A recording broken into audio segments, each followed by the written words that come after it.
All right, I'm back. Okay, so now we're on to our next set of interesting allegations here. I know nothing about this. From what I know, this is Wisp is the name of the Minecrafter that we're going to be looking at the next set of Minecraft allegations. And so let's go into this one. Then we just have the boogie stuff. We may nix the Review Tech USA stuff again because it's already 11:30 and I've been doing this for 3 hours again. And I'm kind of getting a little bored. But let's see if we can make this one make it through this one pretty quick. And then we got the funny drama with Boogie. So we'll kind of see if things get reinvigorated from there.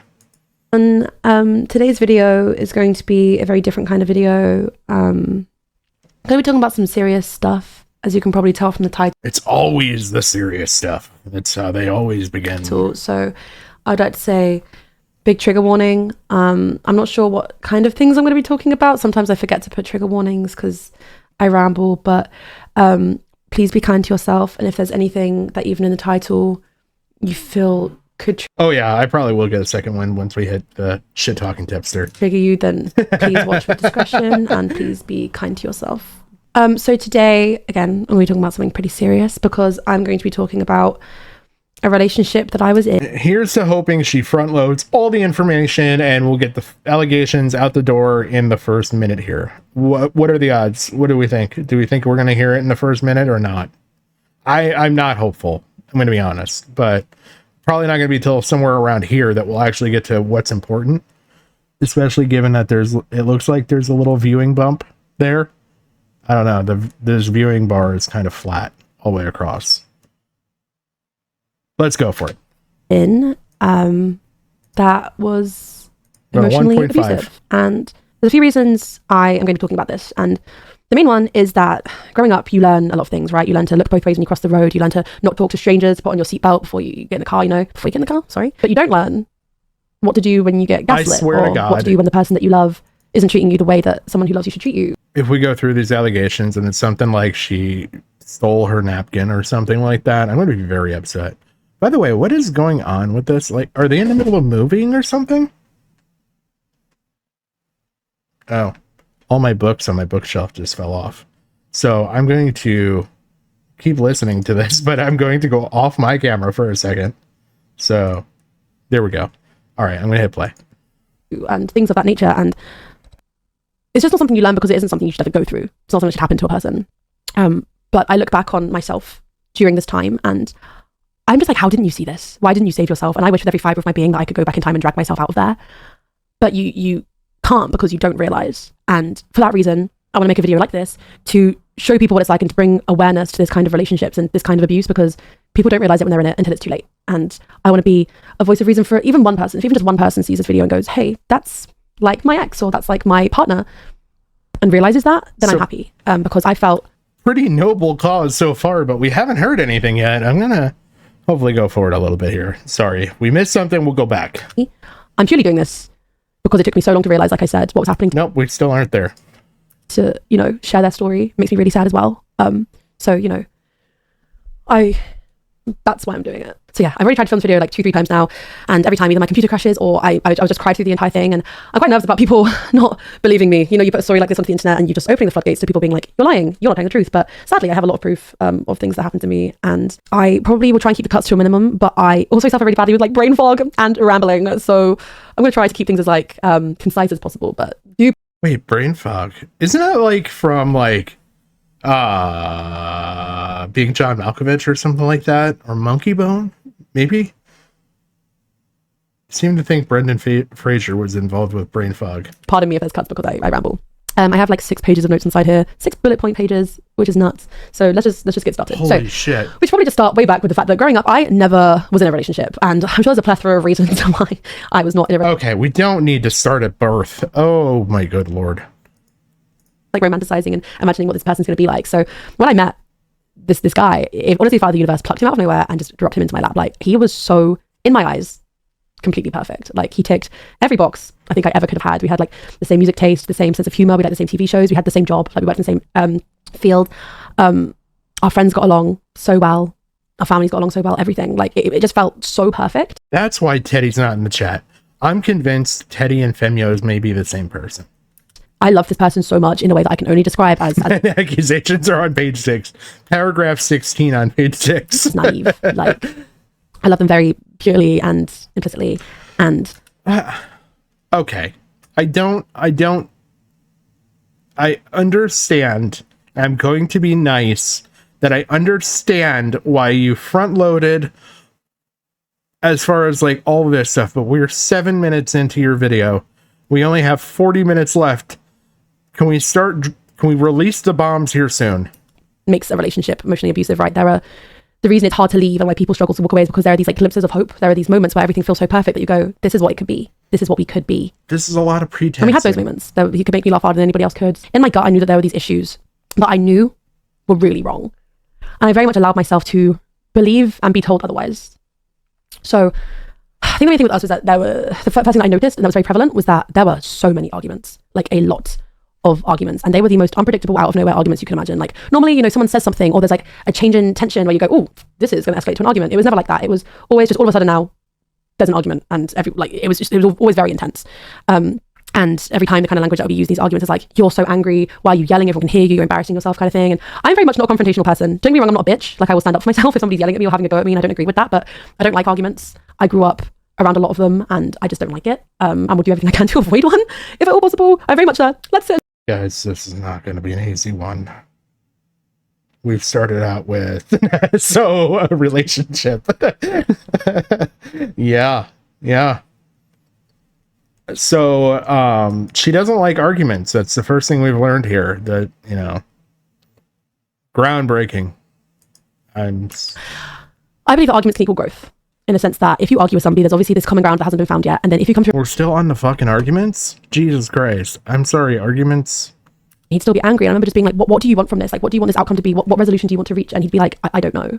And it became quite obvious quite quickly that there was never a resolution. He just simply wanted to argue. And there was nothing I could do about that. I do want to take a moment to point out some things that were going on with me at the time, some context about me, because I don't want this to seem like, oh my God, I was so perfect and he was so nasty. So like this year in particular was very, very difficult for me. I realized that my face cam wasn't on, so you couldn't see me actively face palming.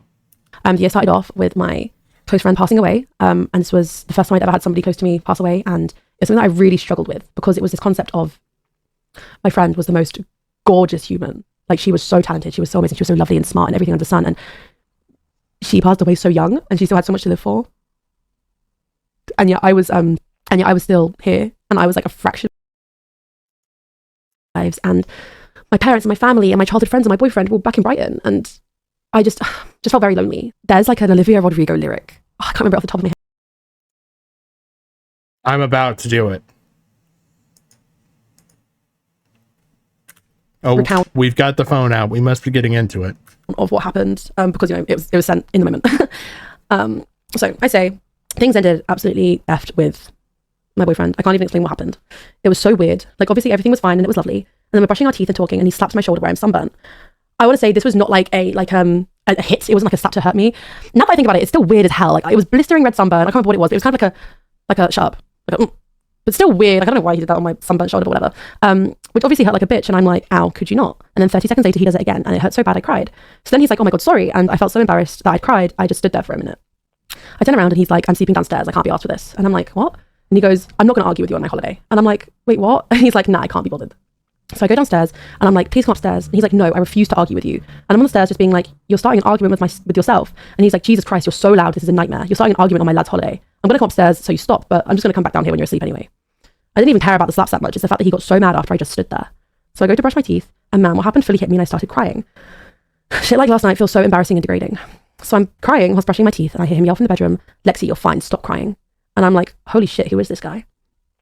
So I go back into the bedroom, and he's ignoring me. And I'm like, is this really what's happening? And I can't remember exactly how the convo went, but I told him I was crying over the fact that I was literally groped. And he goes, Lexi, you were fine the whole night we all checked in on you, and you decided to start crying after I slapped your shoulder. And I'm just sat there like, what the hell? And then he's like, you were yelling at me in my Airbnb. And I go, it's not your Airbnb, it's ours. I'm literally putting money in for it. And he goes, Lexi, it's not yours. You're only here because you've got nowhere else to go. After everything, I was like, are you drunk? And he said, no, I'm fine. It's the fact that it was completely out of nowhere. I was literally stood there like, what is going on? For the record, I wasn't yelling at him. I remember I was at the top of the stairs and he was like at the bottom of the stairs sat on a sofa. So just that level of volume that you would use to talk to somebody who was there. Yeah, that was horrendous. And we'll get to like what would happen after those kinds of arguments in a minute. There were times where he would outright say that he didn't respect me or my emotions during arguments, or that I needed to fix myself. So I think we've gotten into like where it's actual, like, these are allegations. So far, I would say that he's probably verbally abusive from the sounds of it. Myself out. I had friends texting me saying, does he always talk to you like this? Because they see how he spoke to me and they text me. And I'd be like, oh, it's just like a funny bit he does. The arguments would be so loud that my roommate, and I found this out after we broke up, my roommate would stay up in case he needed to intervene, which is actually horrifying. And throughout all of the arguments of this nature, and this is just a handful of them, I told my friends that it was fine and that he was just stressed about work or about moving or his health. And I genuinely just never thought that he was the problem because, again, it didn't align with my concept of love. Like, why would somebody that I loved treat me like that? That made no sense. So, like, I must be the problem. That's the only thing that made sense in my brain. Because also I was, I'm going to say, I'll pat myself on the back, I was so good to him. I was a really good girlfriend, and that's what he said himself as well. Like, why would he then treat me like that? Did not make sense. Must be me. But the big thing was, again, there was never apologies. Or, no, not never. That's very, like, conclusive. More often than not, there were no apologies. There would just tend to be a message saying like, oh, I love you, a few hours later, and I would accept that. And what would happen normally is that the morning after, he'd wake up and he'd laugh it off and go like, oh, you're right. And that's what happened the morning after that day in Amsterdam. He'd just roll over and go, you okay? And I'd go, no. And he'd be like, why? And I'd have to recount the night. And he'd be like, oh my God, I'm so sorry. Of course, like, I didn't mean it. I'm really sorry. I was, blah, blah, blah. And every time I would just accept that, and I would never really hold him accountable, which is very much on me. And it got to this weird point where he almost like I would say this is bordering on I don't know. I'm not qualified to really say, but this sounds emotionally and verbally abusive. I'll give her that. Romanticized how much we'd argue. When I was in Korea, he sent me a big message one night when he was like out about how much he missed me. And in it, he was like, I miss our arguments because it shows that we're growing. And when I was moving down to Brighton, the only okay, that's kind of weird. I miss our arguments. Is this guy friends with Wilbur? He's an affectionate arguer, just like Wilbur's an affectionate biter. Time he shared any kind of excitement about me moving down to Brighton was when he was like, oh, I'm really excited for you to come down and we can argue and then you can storm home and I can come to your house and apologize to you in person. Yeah. Holy shit, he actually is. Wait a minute. No, I was meaning that jokingly. This guy actually sounds like he might be an affectionate fucking arguer. I was just, at the time, it seemed kind of almost funny, but now I look back and I'm like, that's mad. So, looking back now, there's a lot of things that I realize were so manipulative outside of like the kind of blatant, obvious gaslighting, like the you're so angry, why are you yelling when I wasn't, that I like to talk about because these are kind of like the big red flags and things that people, if this is happening to you in your relationship, you need to be so aware of that it is not normal. The main thing was that when the arguments were getting really bad, I eventually turned to my roommate and best friend to talk about things. And I remember there was one situation in particular where she came in crying and she was like, what's happening? And I showed her the text because when you're getting gaslit, I can't even explain to you. I felt like I was going insane because I was like, I'm clearly doing something wrong, but I don't know what it is. I can't figure out what it is that I'm doing wrong. And so I would show my roommate and I'd be like, am I crazy? Like, what am I doing wrong here? And she would go, no, like, please stand up for yourself. You've done nothing wrong. I remember saying to him, like, no, I'm not going to apologize. I've shown this to my roommate and I know that I've done nothing wrong. And he went, what? And I was like, yeah, like, you know, and he went, oh, well, I guess now I can't trust you. I wish I had the screenshots so I could say verbatim. I do have the screenshot somewhere. And he was like, I guess I can't trust you. I would never show our text to anybody. And then later on was like, oh, well, I won't bother talking to you then because I'll clearly be able to hear from somebody else. And I remember feeling so bad. There's another time when I confided in a different friend and was told, don't talk to anyone who isn't your fucking boyfriend. And again, I apologized. So I was sorry. And it reached a point where I didn't know who to... Okay, now this is bordering on like possessive and like, I don't know. I'm getting a better sense of the allegations she's putting forward. I still don't think we needed as much pretense as she put into it. But for being halfway through, I think we're getting a good idea of what's going on here. To talk to, so I turned to my brother, and this was a big thing for me because my brother and my boyfriend at the time got like a house on fire. Like, they got along so well, and I didn't want to ruin that. I didn't want any of my family, I didn't want anyone to dislike him. I've never heard that analogy. Is that the word I'm looking for?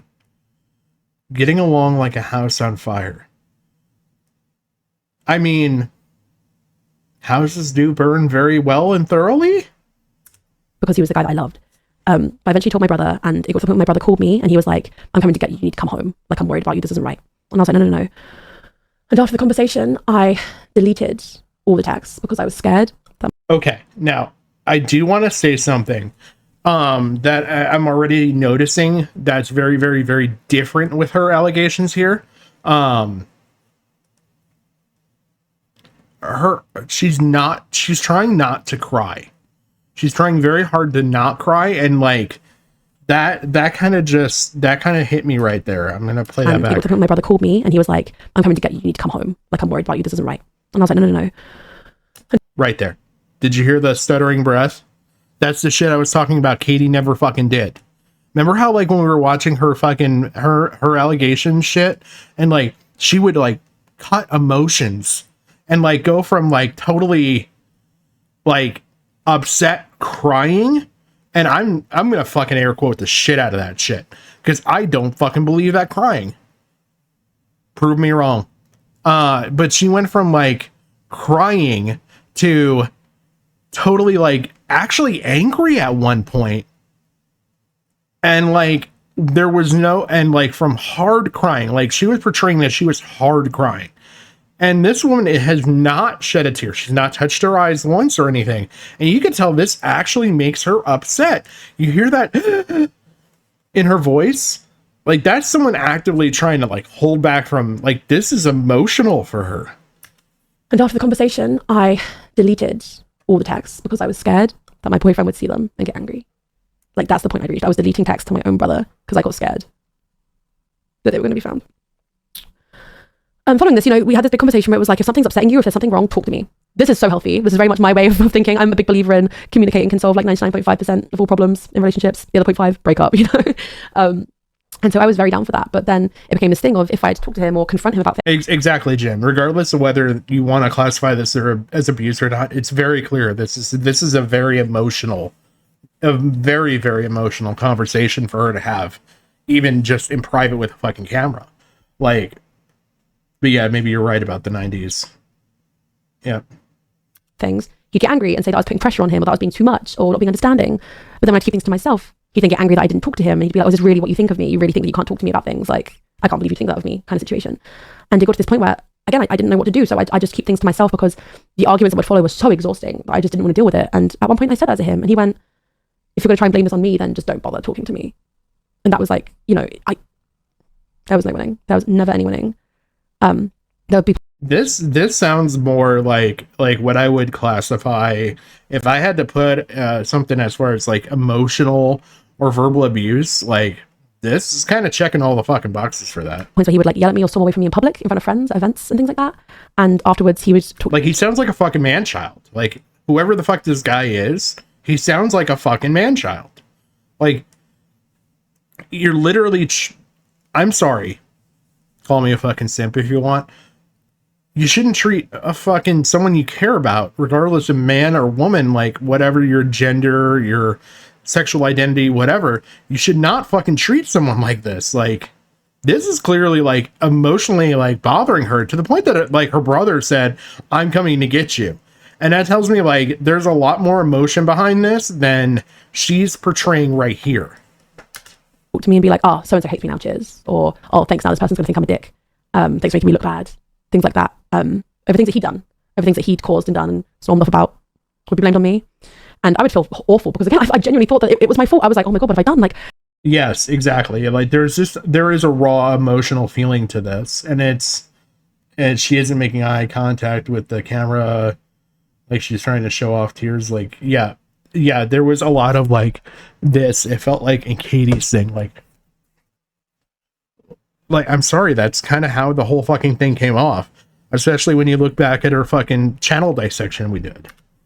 I've made my friends hate him and I don't want that. And so many of my friends after the breakup, and I'll talk about this again a bit later, would be like, did not like the way he treated you. This is just true emotion. This is truly someone bothered and upset by stuff. I feel like I lost weird sound. One bit.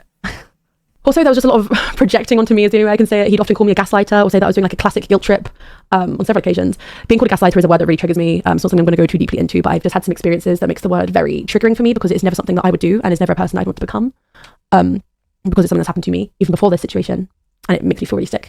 And I told him that. And one of the big things too is she's got a lot of self-comfort going on. Like I know that from like myself, like when you get like emotional and stuff, you tend to touch yourself a lot. And like, you can see her actively doing that a bit here.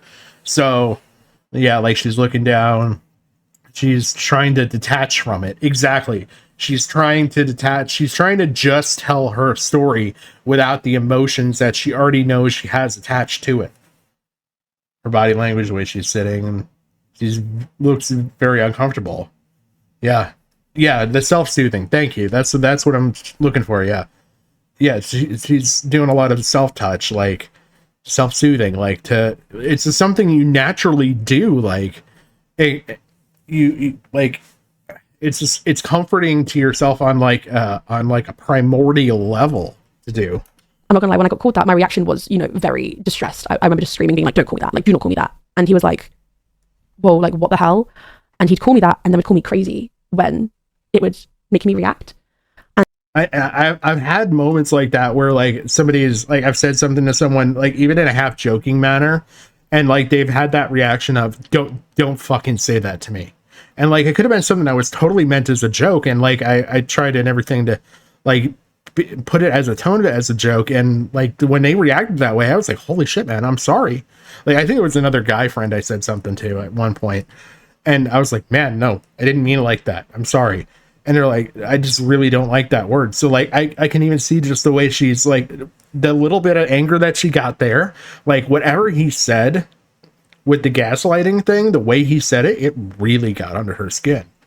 So it just tells me that there's a lot of like manipulation and verbal abuse with this. Like this seems real. Like I hate to say that because it makes everything else seem fake, but I think based off of all the shit that we've seen, we've had a really good coverage of like emotions between what's real and what's not.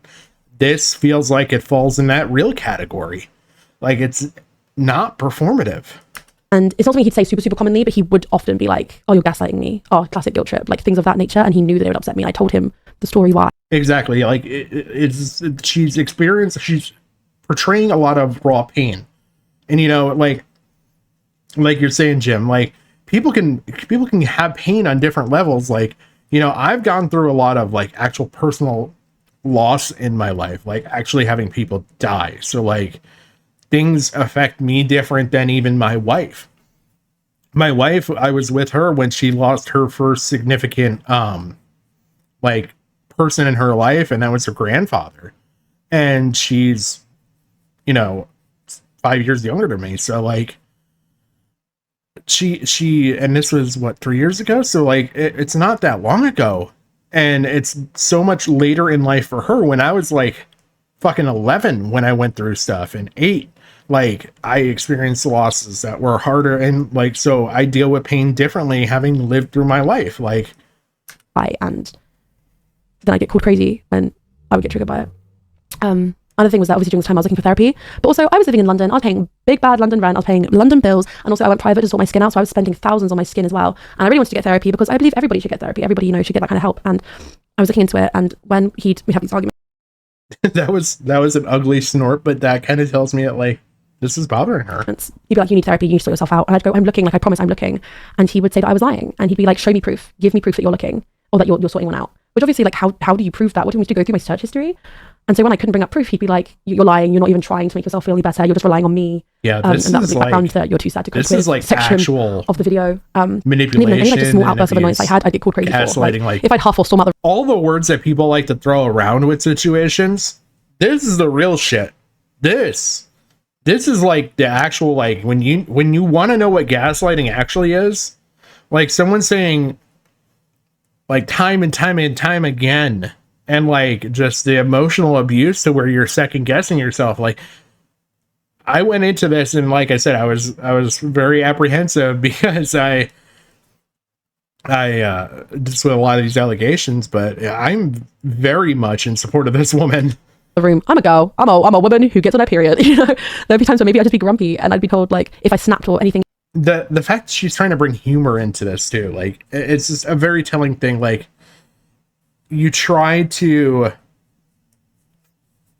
if you're really genuinely upset about something and you're really trying to not be, you're going to try and pitch yourself on other emotions. Like you'll try and like make fun of stuff. You'll try and like find something to laugh at. You'll try and find something to change your mind. So like I kind of get her talking about like skincare and just different things here, because I feel like she's trying to distract herself a little bit from being too much in the moment at that point. The fidgeting in her hands too, and you watch, she's very uncomfortable as she's trying to display some emotion. Yeah, there's a lot of coping. Yeah. And it's not like I'm not saying coping as far as like coping and seething and all that. Like this is like actual like true cope. Like as far as like this goes back to that primordial stuff. Like it's just, this is raw, man. Like this bothers me. Like I now kind of want to dig into this person. I'm glad I got a couple more tabs on this. Even relatively negative, it was like, God, you're crazy. I remember one time I like stormed out the house. Because she responds to this. So she puts out this statement. I believe that she put out this video, had a follow-up statement, and then his response. So that's kind of how we're going to go through this. This one kind of came out a little bit different than the other stuff, where she felt obligated to put out more information. And I kind of feel like that actually feeds back into the beginning of this. Like, as much as Katie and all that stuff had misinformation and things like that, this being a more genuine situation, she's like over informing. Like, she's almost like, she's like wanting to make sure that like we all have the proof up front. So there's absolutely like it bothers her. She doesn't want that judgment of doubt. And I'm just based on her. I'm like, if I had to go off of nothing more than this video, I'm really strongly in this woman's court. That was just, and he followed it off and he went, Lexi, what was that? And I remember exactly how he said it. He went, Lexi, that was insane. That was crazy. No, Lexi, look at what you just did. That's insane. And he stayed angry for hours, and I sat there and lo and behold, had to apologize for. Yeah, she has a lot of psychological tells going on here. Like this is again, it's traumatic to her. This might not be the same trauma that you experienced. This might not be the same trauma. Like, you might not categorize this as traumatic as she is, but you can see like this, just the way she's doing this. Like this is real. Being grumpy and walking out of my own apartment. And again, if not, she deserves a fucking acting award. Like, because she went to a place that like she actually got some hurt. Used all of it because again, I thought it was all me. There's a section here that I kind of have in italics because it's not anything too important. I think there's a fine line between somebody just being a shitty boyfriend and somebody being the kind of person we're talking about in this video. But there was definitely also this concept with him of me just really desiring his affection and feeling worthy of his love, because I was never like, we never took photos together unless it was at an event where we had no choice but to get a photo together. He'd actively say no to us getting photos together unless it upset me, and then he'd be like, okay, yeah, sure. We never took like selfies, we never held hands. I was at his lock screen. He posted versions of pictures that I wasn't in on even his private socials because we weren't a public relationship. Not even a B-reel. Like if we were laying next to each other, I wouldn't even be as B-reel, which, you know, I just felt like that was a PDA boundary, completely fucking normal. And that felt like I was crossing it, because if anything would happen, he'd be like, oh, that's cringe, that's too much. You're attracting attention. And I guess that felt embarrassing, but it just kind of made me want his affection to be deemed worthy of being seen by his friends, right? Like he'd make a lot of jokes about sleeping with my friends, using me to get with my friends. He once in front of a group of our friends started telling me which of my friends he found hot. And then could be ridiculous when I got annoyed. He had a running joke that he loved short brunettes over tall blondes that he'd like double down on all the time. And whenever I pointed out, he'd apologize and then keep going. And I became very insecure in my own relationship. And I just felt, I was like, what am I doing wrong? Why aren't I worthy? Why isn't my boyfriend proud of me? Which now I look back on, and I don't know if that was just a projection of their own insecurities or what, but I became just so insecure so quickly. And I'm not an insecure girly. I back myself. But now we get to the point where towards the end of our relationship, I have my... See that right there? That's more of that self-soothing. And like, I feel like we're gonna get into some shit now just because of how quickly she like had to go to like actually holding herself and like actually soothing herself here. Friends begging me to leave him, and I outright refused. I continued to excuse his behavior, and towards the end of our relationship, oh my god, I can only laugh at this, I was apologizing for being a bad girlfriend. I was sending him presents and saying I'm sorry that I haven't been able to be there for you enough, because that was clearly what the issue was. That was the only thing that made sense, was that clearly I was not there for him enough. And I had this like guttural instinct and like this word vomit of being like, we're done, I can't do this anymore, because the arguments were getting so severe, and to the point where, like, again, he was outright saying that he did not respect me or my emotions. And then when the argument would end and I'd be like, you said you don't respect me, can we talk about that, he'd double down I would just be like, I can't do this anymore, we're done. Like, that was what the word vomit was asking me to do. But this guy sounds like he potentially is going to be someone that could physically abuse later on down the road. Like, it sounds like he's coming right up to the door, raising his hand, and just stopping shy of knocking. Like, this is whoever this guy, like, this is a guy you need to look into. I couldn't I didn't want to leave him, because I genuinely was like, I'm never going to find anyone like this guy. Like, he's so perfect for me. And like, you know, he loves me so much, even through everything that I'm going through and everything I've, like, you know, clearly I've been such a burden, and he still loves me. So like, where am I ever going to find someone else like that? So I didn't. So he broke up with me, in fact, and I thank God for that every day. And it completely blindsided me, because it happened drunk, and then we had a conversation a couple of days later sober. And my first breakup, first heartbreak, oh my God, I was emotionally numb for a long time. I was 1000% faking streams. My friend broke up with her boyfriend quite closely after, so I very much kind of woke up, I think, then and started trying to make her feel better, but I didn't feel anything for a very long time. I wasn't sad, I wasn't happy, I wasn't hungry, I wasn't tired. The only song that made me feel anything was Car Lights by James. This is one where I have to drop the shit posting persona for a second. Yeah, I agree with you. I legit feel bad for her. And like, now hearing that this was like her first real relationship, like probably, you know, that first like out of high school, like real relationship where you're an adult and you're having a relationship, like she's not accusing him of anything, like anything with the grooming, anything with P words, anything with any of that, but without saying like he's she's not even said really much that he's abused. Like, she hasn't even used like triggering terms even. Marriott. So that song, I love it. It's a masterpiece, but to this day, it kind of gives me shivers. But the main thing was, after we broke up, oh my God, every single one of my friends was going, thank God we did not like how he treated you, or he was a bit weird, wasn't he? Like, all of these things, everyone was happy. Not a single person went, well, people would go, oh, I'm sorry that you're like going through this, but every single person went, thank God. Every single person. I think when you first go through a breakup, there's this sense of like the rose tinted glasses and really romanticizing what went on. And I voice noted to myself every single day, because I was moving and I couldn't go to therapy still, because I was kind of broke. So I voice note to myself, and I have voice notes and voice notes and voice notes of, and listening back is tragic, because I'm genuinely sat there like, I'm never going to find anyone like him. I loved him so much. Like, how am I ever going to get over this? Absolutely nuts. But post breakup, I kind of want to try and keep this as on the down as possible, because a lot of personal things happened. But it just became this yo-yo of events post breakup that I look back on now, and I'm like, this is nuts. This happened for nearly 8 to 10 months, I would say, after the breakup. So after the breakup, we kind of have our space. I go straight into healing, and I don't think I ever went through like a toxic phase or like a bad phase. I just went straight into being like, okay, I'm going to feel out every emotion. I'm going to cry as much as I can. I'm going to therapize the crap out of myself. I'm going to get through this, because I'm impatient. And when you go through a breakup, everybody goes, just give it time. I'm too impatient for that, bro. I'm way too impatient for that. No, I'm going to speed run getting over this. And eventually got to the point where, you know. Yeah, exactly, Jim. It makes sense too now why she opened up the way she did. The language isn't inflammatory. She's just trying to be very grounded and real. She's not trying to stir the mob. Like, it's just, yeah, it's spoken on a functional level. Yeah, exactly. Like that. I could not explain that any better than how you just did right there. But like, yeah, this shit is fucking, this is some real shit. And like, now I want to know like where the fuck this is going, because now they've gotten to like, I'm engaged. I'm not going to lie. I'm engaged.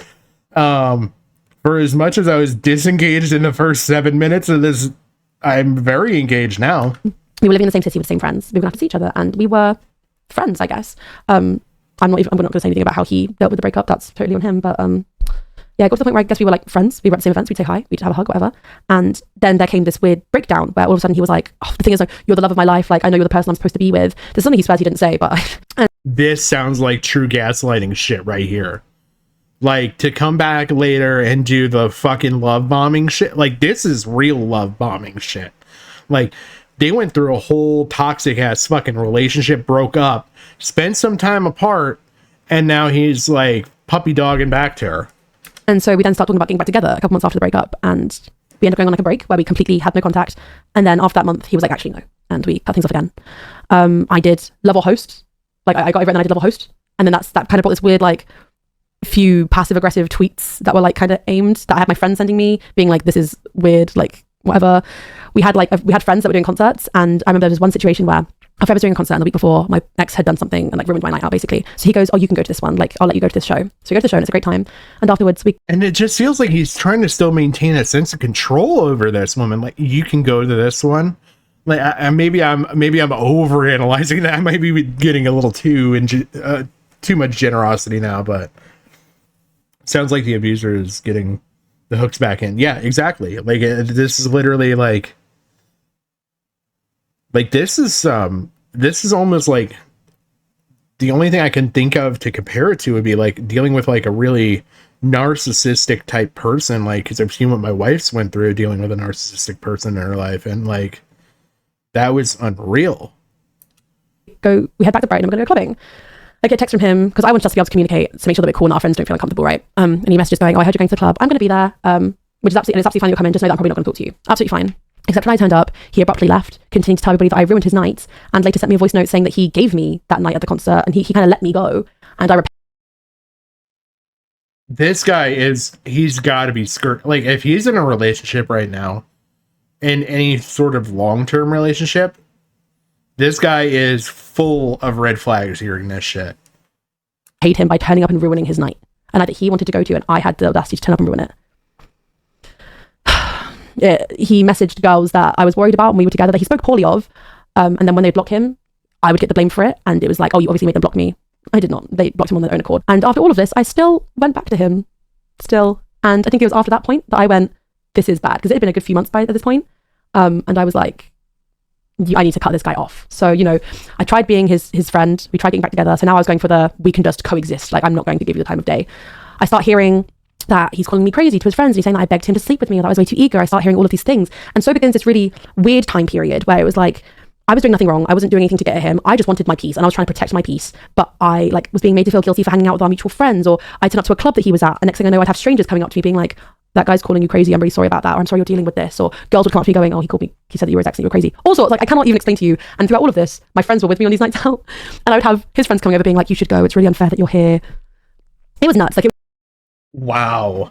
This is like epic levels of fucking manipulation, man. Like, holy shit. He's got his friends fucking going. Man, okay. If a friend turned to me and he's like, look, can you go ask her to leave? I probably won't fucking do it. Like, I'm sorry, but if you're not man enough to go over there and do it yourself, I'm gonna fucking probably call you out on it and be like, no, if it's bothering you, you need to say something, or we can go somewhere else. Like, I'm not about to go approach someone and ruin their fucking night just to make you feel better. Like, no, not fucking happening, man. But holy shit. The fact that he had to speak to her, had to speak about her to random strangers. Like, just don't interact with her. Don't even mention her. I've not mentioned. I strongly avoid talking about exes that I had bad experiences with to this day. Like, I won't even mention them by name. Like, like I will do everything in my power to even avoid being in the same area as them. Like, and some of this stuff has just been so long happened. Like, but yeah, going back to, I appreciate you saying that. I was right on that.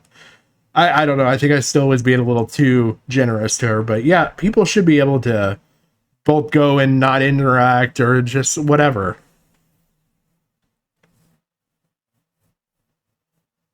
And that's it.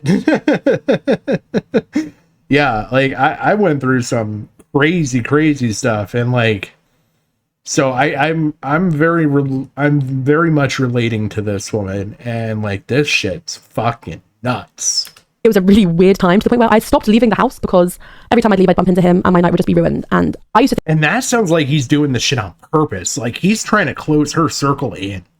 Like, he smelled blood in the water, and like maybe was going out of his way to run into her and then bitch about her. And then he knew he could manipulate her. And so then he knew that if he got her second guessing, he could just shrink her circle to where then he can go out and do whatever the fuck he wants, and he's not going to have to worry about running into her because she's too fucking afraid to leave her house. Like, tell me that doesn't sound exactly like what the fuck he's doing right here.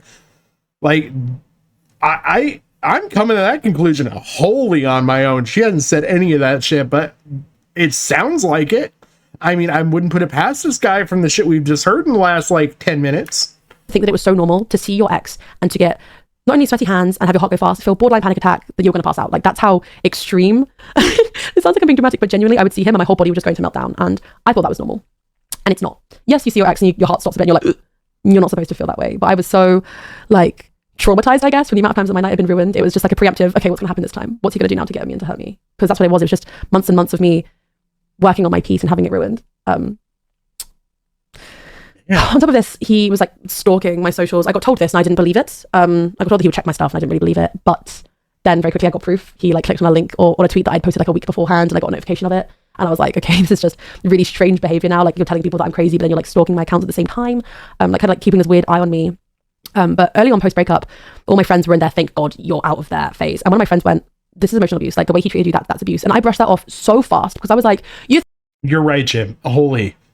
Yeah, he reminds me of the type of person who wants to control the narrative around her, leave her to the point that she needs to get back with him just to repair her reputation. Like, as insane as it sounds, like I genuinely believe that that's a potentiality here. I'll go back just a little bit. Keeping this weird eye on me. But early on post breakup, all my friends were in their thank God you're out of there phase. And one of my friends went, this is emotional abuse. Like the way he treated you, that's abuse. And I brushed that off so fast because I was like, you think that I'm gonna let myself get gaslit? You think I'm gonna let myself like be treated like that? No. I have respect for myself. That would never happen. Like I refuse to believe it. I brushed it off so fast. But eventually I go to therapy. I didn't go about my ex. I went about my personal things because again, I think everybody should go to therapy and I have stuff in my life that's happened that I need to work through. You know, and the subject of my ex comes up and I mention it in passing and my therapist goes, this sounds like a toxic abusive cycle. And I was like, and that's when I get told about narcissistic abuse and I become aware of the term of narcissistic abuse. And what did I say? I said it sounds like when my wife was dealing with a narcissistic person. It's just like the fact that yeah. It's obviously really spun me and I started noticing more and more things and I started showing texts to friends and my friends were going, that's gaslighting, that's this. And this word, like, because what the case was like, I felt like I was so stuck. A lot of my friends broke up with their boyfriends around the same time as I'd broken up with mine, but they were all fine now. Months later, they were moving on. They were seeing new people. They were good. And it felt like I was stuck. It wasn't like I was hung up on him. I just felt so stuck and unable to move on, like fully let it go. And so when I started researching about narcissistic abuse, I'm like, this is it. And once I realized that, it was like this weight had been lifted off my shoulders and I felt like validated because no TikTok breakup post I'd seen had related. None of my friends could really relate. But now all of a sudden I'm reading about this thing and it's exactly what I went through. And it was the most validating breath of fresh air moment. And it literally felt like shackles off of me. It was oh my God, the most relieving moment of my life. It was kind of confirming like, you're not crazy at all. This is like a trauma bond sort of situation. And I was actually then referred by my therapist at the time to a different therapist who specialized in narcissistic abuse. But it was crazy. For a while, I didn't even want to be near men. I would go out and if a guy would even talk to me, I'd like freak out a little bit. I just felt very stuck. But then I had this weight lifted off my shoulders. And it eventually came to a point where I would see my ex again. We were at an event in America that we were both at. And at this point, I'm like, do you know what? I'm just point blank ignoring you. Like we tried being friends, didn't work. We tried being back together, did not work. I tried just to coexist with you in the same room, did not work. So now I'm ignoring you, point blank. And very quickly it became a thing where I had my friends coming up to me going, oh, he's asking if he should talk to you. He says you're clearly angry at him. All I was doing was ignoring him. Then came a situation where he tried to get me to talk to him by... This is like so textbook narcissism right here. Like, I've not gone through it personally, but I've seen my wife go through it. So I've had very close secondhand experience with it. And just like a lot of this stuff, like she's had to go through therapy because of it. Because this was dealing with a very close relative that was doing this. And yeah, this is insane. It sounds like it's narcissistic. He believes he can control her reputation and destroy it to the point where she does come back and play it off and repair it later. Yeah.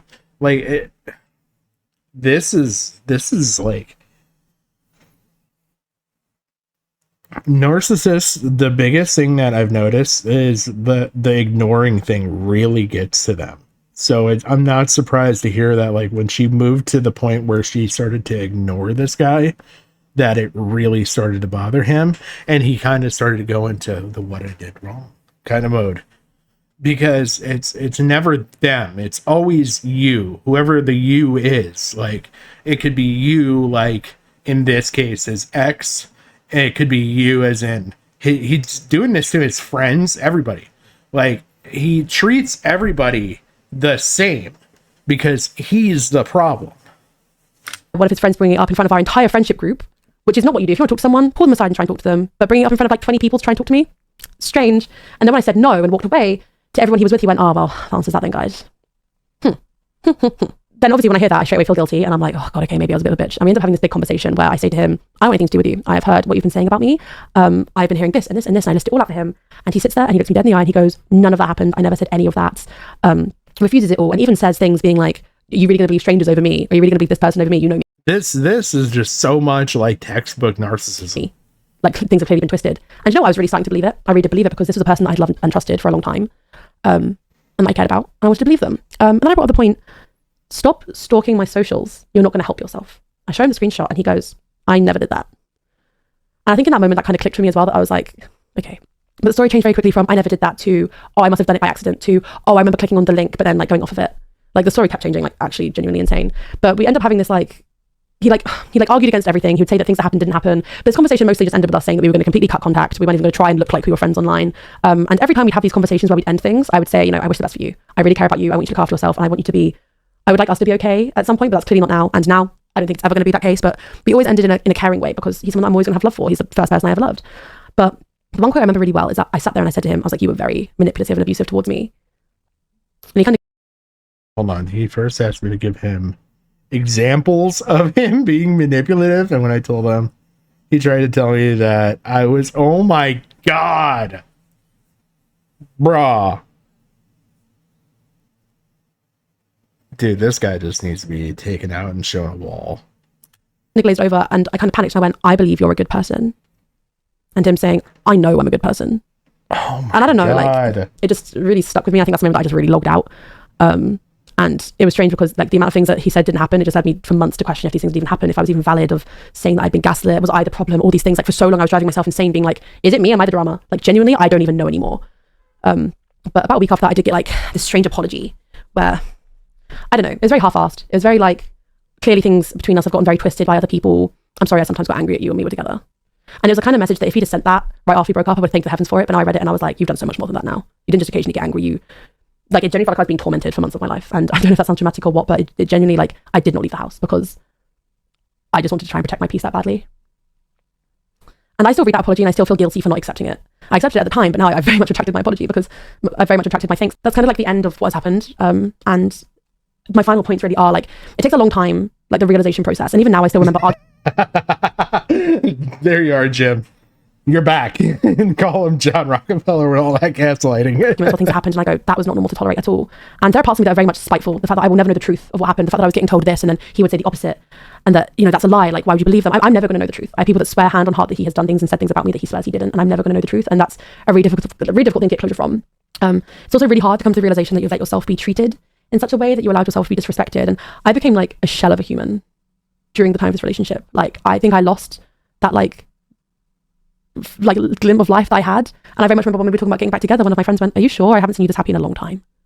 And my parents said that to me as well, and that was something that really hit me. And even now I feel like I'm so much better than I was, but I still feel like I'm not 100% myself. And I honestly think that there is a part of me that this person has taken away from me that I've permanently lost. And I don't know if I'll ever be capable of being that naive and, you know, hopelessly romantic again, which like, might just be a good thing.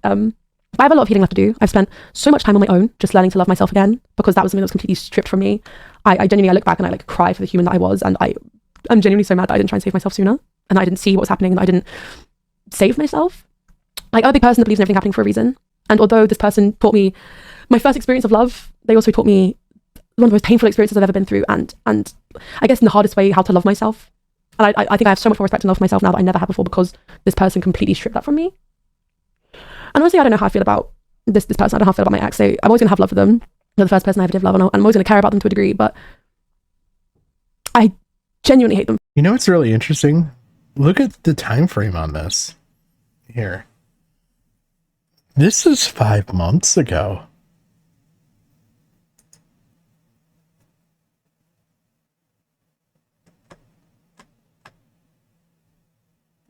Oh wow, she even timestamped everything.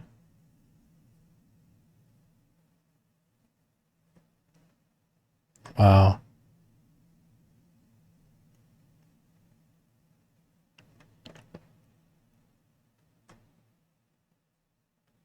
This is sad that this is not getting more attention. Just because, like I said, this is probably the most real. Holy shit. Like, that was a fucking... Oh. Man, I just kind of want to see... Let's see. Because, okay, 4, 4, 5, 5, 12. So, I mean, people have been pretty consistently viewing this. I really want to see.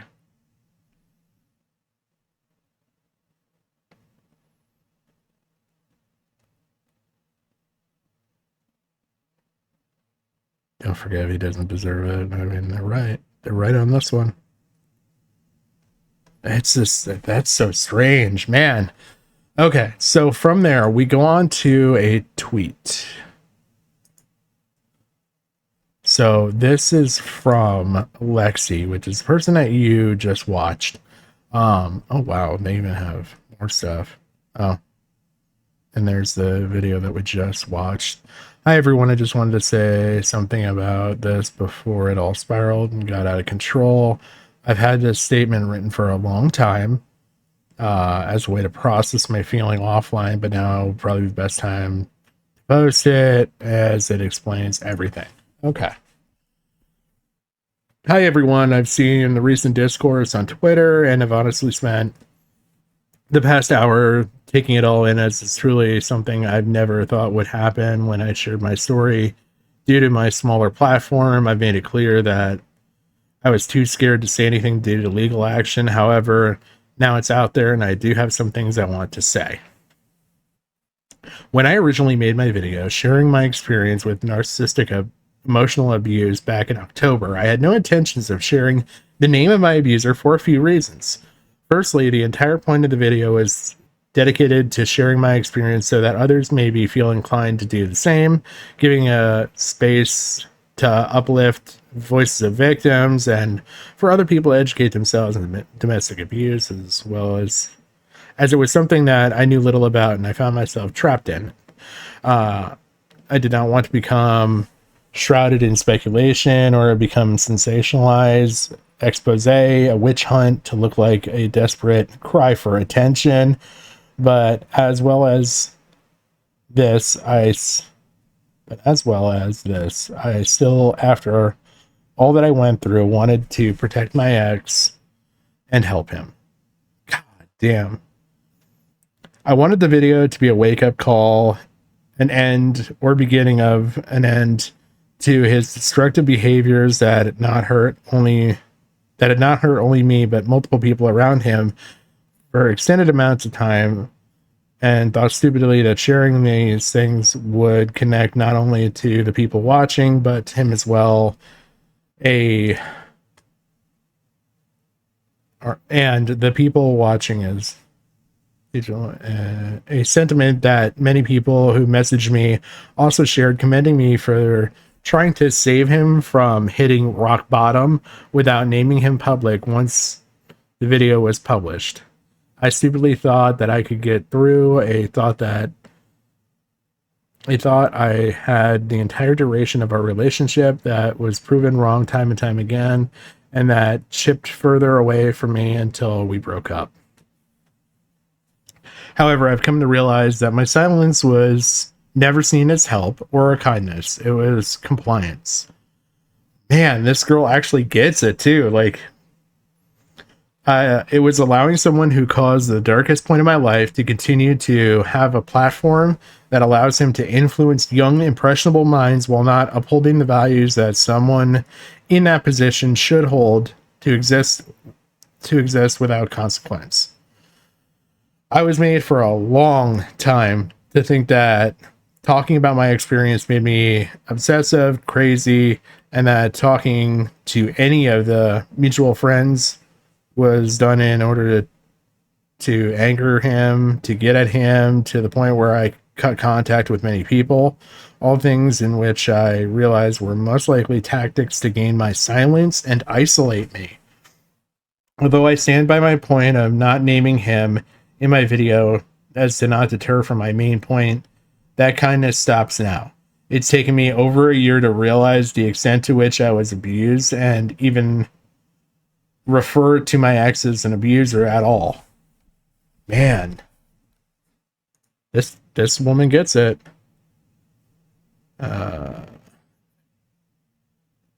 Coexist. I just want to see where I'm at. Sorry. Going from page to page, I'm losing it. Our relationship, I actively tried to stay on good terms and coexist, and even went back to him out of belief that he was a good person, and it kills me to know that I have protected his image across the time period, allowed him to stay in a position of power, all whilst dealing with the long-lasting trauma of the relationship and the effects that it had on my body and mental health to this day. One thing I would like to touch on here is the concept of accountability, both by my perpetrator and by the people around them. Anyone who knew me or my ex knew that it was him I was talking to or talking about in my video within seconds of watching it.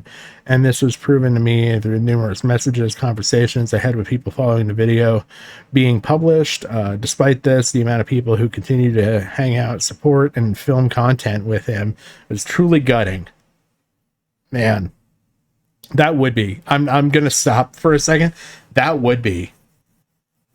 Like, unlike other content creators whose actions have recently been brought to light, there was no explicit distaste, no unfollowing, no repercussions to the experience that I shared and the pain I endured. I became convinced that this is just the way that things were, since I never experienced something like this within the content creator scene before, and how it would just have to be. That I would have to be at peace with this despite my disappointment. This is one of the most isolating feelings I've ever felt. Like I was screaming into the void when brought up to me, my ex's actions would be normalized by some of the people within our circles after telling me, oh my God. So he's got people covering for him. After telling one of our friends that I was in an abuse therapy to him, something that I was scared to share out of fear of it getting back to him and being attacked and being accused of making a scene, I was told, yeah, that figures. Man. And another proceeded to defend him by saying he's having a hard time too. And following me doubling down on being referred to abuse therapy, reiterated that you guys just weren't meant to be. Jesus Christ, why are they giving this guy so much benefit of the doubt? I realized pretty quick that despite knowing what had happened, many people seemed to simply not care enough to cut him off or hold him accountable for the torment that he had put me through and the fact that he had normalized his behavior, despite some of them actively seeing how I was treated during the relationship and even comforting me on occasion following his actions. Jesus Christ, people. In hindsight, I do believe a lot of this silence came from a fear of him and his actions, or maybe shared desire and belief that they could be the ones to help him instead. Maybe. However, to me, this only came across as compliance to his actions at the time and now, and I wonder if it was due to the matter not being public. That's all she says. She comes across definitely more as a victim and not as a Twitter victim. Yeah. Yeah. This is intense. I never imagined when I made my video that it would result in many brave victims coming forward to share their stories. I never thought I would find this. The fact that like she's got such little engagement on this, on such a like genuinely real feeling story. Wow. Wow. I'll share this stuff later on Twitter if anybody wants to go through it, but because she's got a pretty good thread here. But wow. Okay.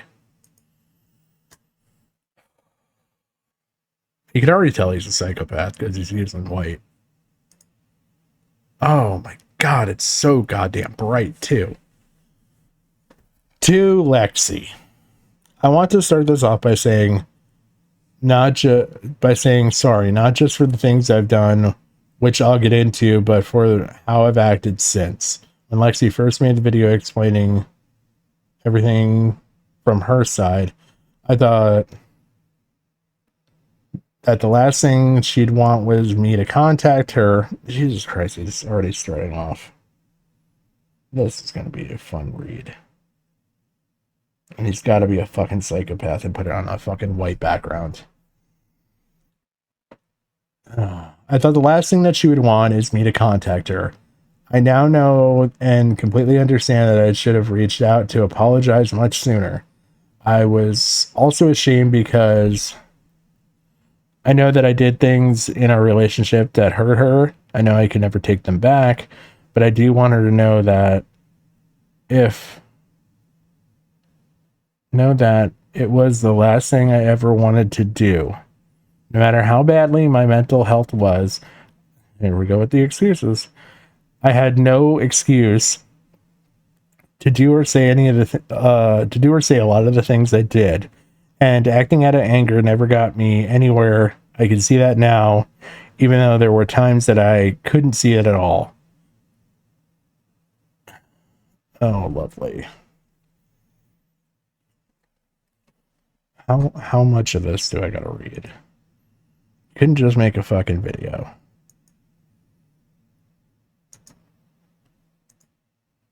Oh my god, it's just fucking jarring.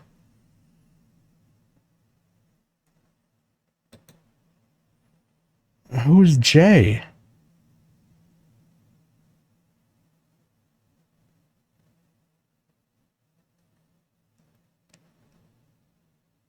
Sorry you got exposed.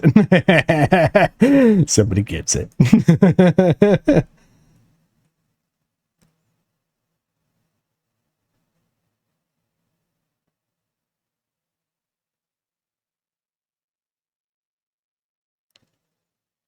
To apologize now that it's affecting your reputation and public image. I just kind of want to see what some people say. It's crazy. Yeah. These people are right. These are real people responding to real things. Bookmark this too. All right, back to the psychopathy. Sorry, I've got to cover my eye because like this is like fucking jarring to my right eye, so it's really hard for me to read without blocking light. As explained by Lexi, we had a lot of arguments and a huge deal of them came out of nowhere and often weren't about anything in particular, and I know a lot of that was my fault. Looking back at it and listening to Lexi talk about some of the arguments we had just upsets me because I can think of times where I just wouldn't let something go, and all it would do is make her more upset, which would make me more upset or angry. And I'm so sorry for that. I do think Lexi said it perfectly in her video when she said an argument is worth having if it solves an issue and doesn't happen again. And although I wasn't able to see it then, I do see that now. And now that I would let arguments get out of hand because I wouldn't let something go. I also know that I was terrible at apologizing, at taking responsibility for things, not just with Lexi, but with others that are close to me too. And I understand she saw that.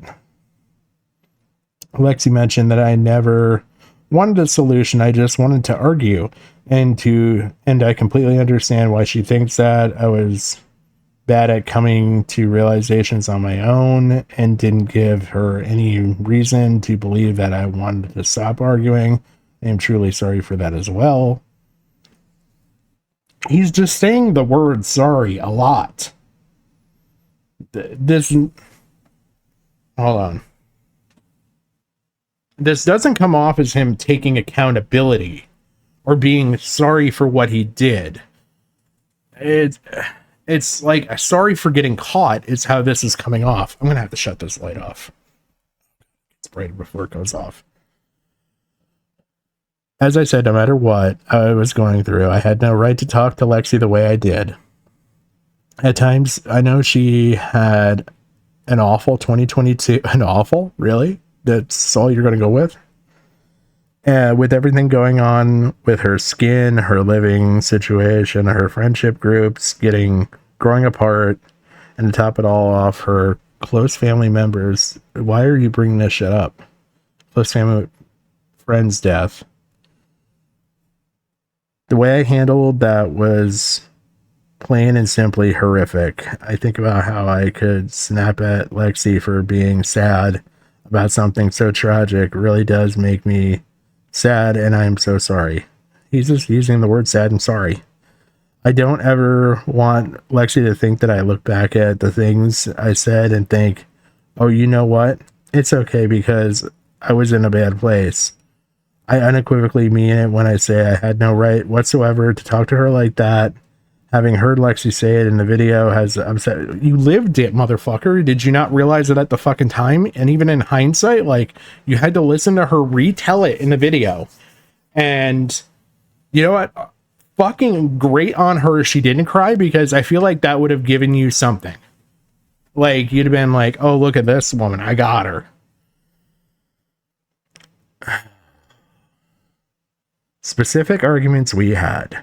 An argument we had in Amsterdam was after a night out, which ended terribly because both Lexi and another friend of ours were harassed. Every time I have watched back and listened to Lexi tell how this went for you, I still struggle to hear it. She went through something terrible that night, and me being daft and naive didn't think it had bothered her much. Like, oh my god, the freaking English too. Lexi was so good to her friend who hadn't taken what happened well, as I imagine no one would. I'm so sorry that I made her feel like she was wrong for having a reaction and thinking there was nothing to do with what had happened earlier in that night. That was so very vaguely specific. All right, hold on. I don't want to keep being on camera for this.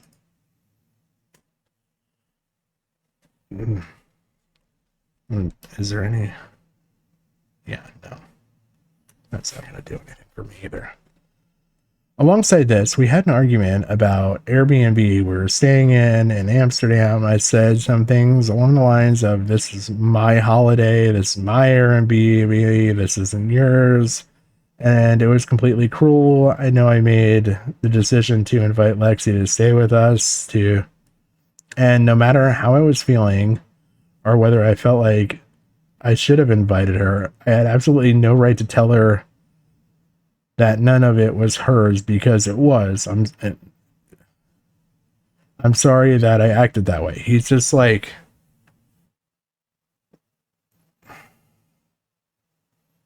God, I really wish I didn't have to read all this. In Lexi's video, she mentioned times where I would say I didn't respect her or her emotions. And as much as I wish I didn't remember this, I can specifically remember an argument we had where I did say that.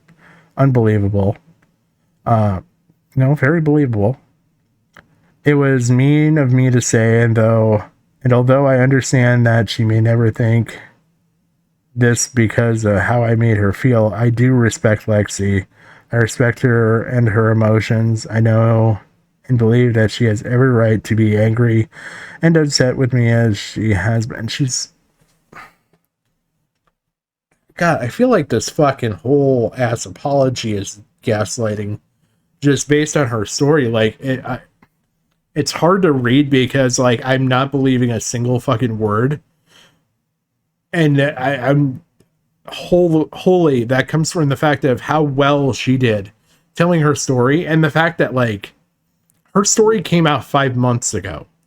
Like, it's not like it came out like a couple weeks ago, like other particular stories.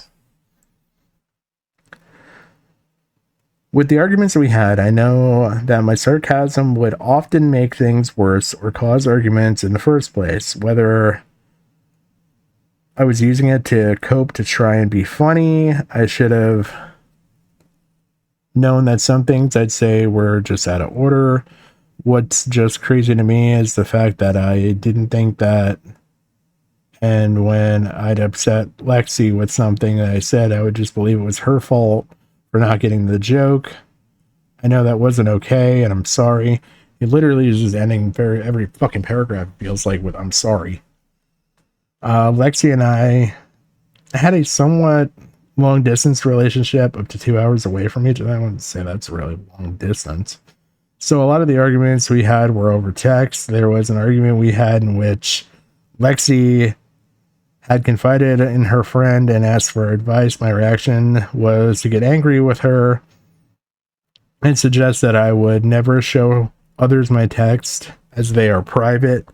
This is absolutely ridiculous to me. I know that when an argument happens between people, one of the best things a person could do is talk to someone else outside or for an outside perspective.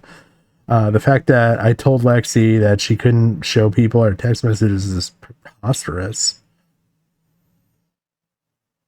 I am so sorry that I made her feel that she couldn't let me see certain things after that, and I'm sorry that I said that or said it at all.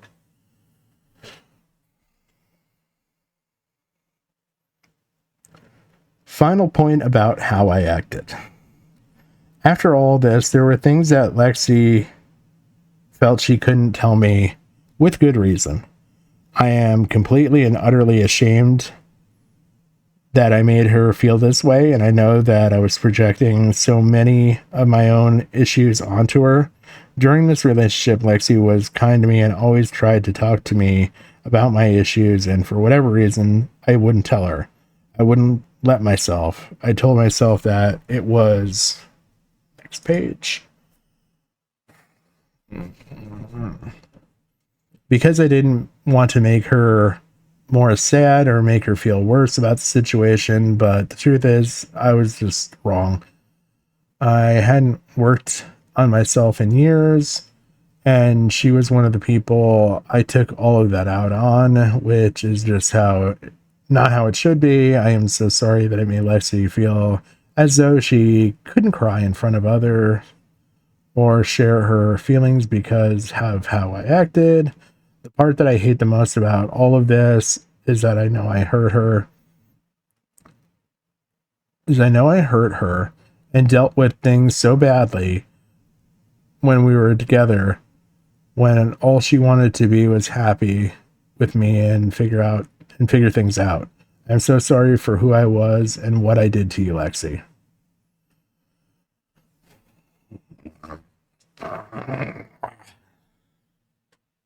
This feels like the worst apology ever. And maybe it's just because it's on a psychopathic white background. Oh, I don't want to make any of this about me. Yeah, you could have fucking fooled me. So if you don't want to hear anything about what I've been doing to change my life and make sure that I don't become the person I was, I completely understand, Lexi. You have every right to hate me and everything that I did to you, and I don't want to make you feel like you can't do those things. I know she stated that publicly that she thinks I will never change, and to be honest, I don't blame her. Lexi has seen no other side of me than the one that defended my actions and only apologized for some of the things I did. The truth is that since January of last year, I do believe that I've been doing as much as I can to better myself.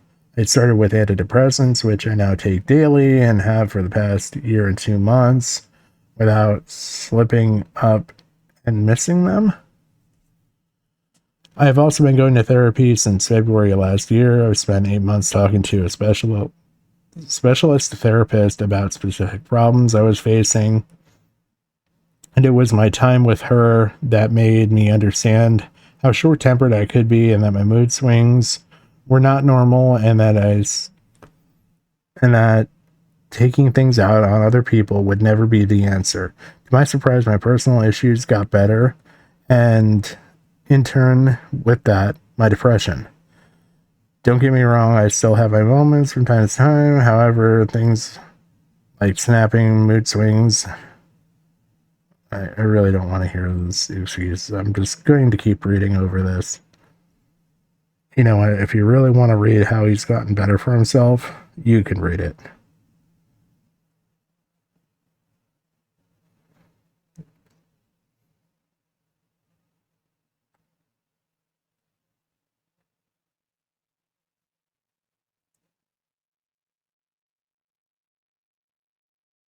You know, it would have been almost succinct to have this be a end of game letter.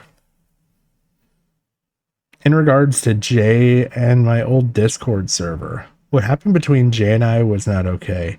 When she came to me and told me how what happened between us made her feel uncomfortable, so he's got some other allegations floating around out there with whoever the hell Jay is. I don't know what I was thinking to have said that we didn't have a power imbalance, whether I believed it or not. I should have known better. To you, Jay, I'm so sorry. What happened to my Discord server? There were lots of issues with my Discord server. Those started with casual drama, friendship groups. It then came to my attention that someone on the server was dating someone 16 years. Someone that was 25 was dating a 16-year-old on the server. Good job, buddy.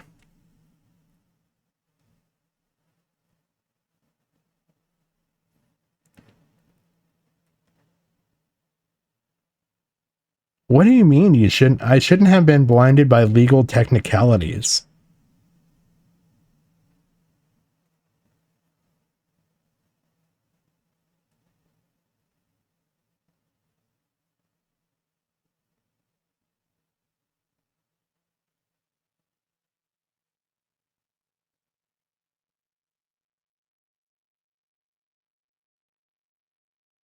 I've sent multiple screenshots of loads of how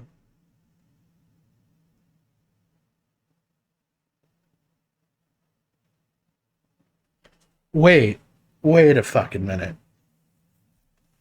So of all the shit, this guy let it slide a 25-year-old dating a 16-year-old, and we're hung up on the fucking fact that a freshly 18 person got drunk and was touched on the fucking stomach. And this fucking psychopath would fucking gaslit this poor fucking woman for years. Jesus fucking Christ. To the wall with this man. This man needs to go to the wall.